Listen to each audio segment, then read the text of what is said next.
एक बार की बात है। एक गांव में रामदास नाम का एक भक्त रहता था। वह भगवान श्री कृष्ण का अनन्य भक्त था और पूरे दिन उन्हीं की भक्ति में लीन रहता था। उसका विश्वास था कि भगवान उसकी हर पुकार सुनते हैं और किसी न किसी रूप में उसकी सहायता अवश्य करेंगे। रामदास का जीवन सादा था, परंतु एक बार गांव में भयंकर सूखा पड़ गया।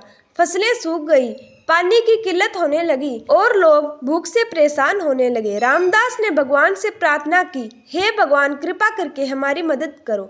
मैं जानता हूँ कि आप मेरी प्रार्थना अवश्य सुनेंगे।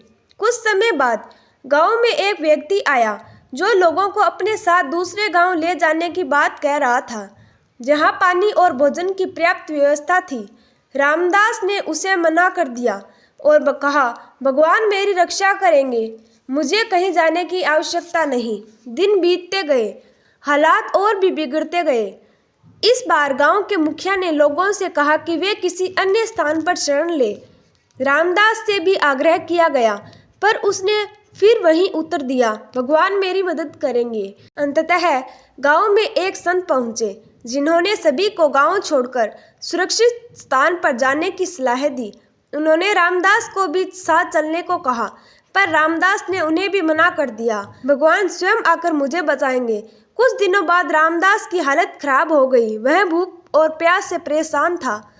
उसकी मृत्यु के बाद जब उसकी आत्मा भगवान के सामने पहुंची तो रामदास ने दुखी होकर पूछा, हे प्रभु, आपने मेरी मदद क्यों नहीं की? भगवान मुस्कुराए और बोले, रामदास, मैंने तुम्हारी मदद के लिए 3 बार प्रयास किया।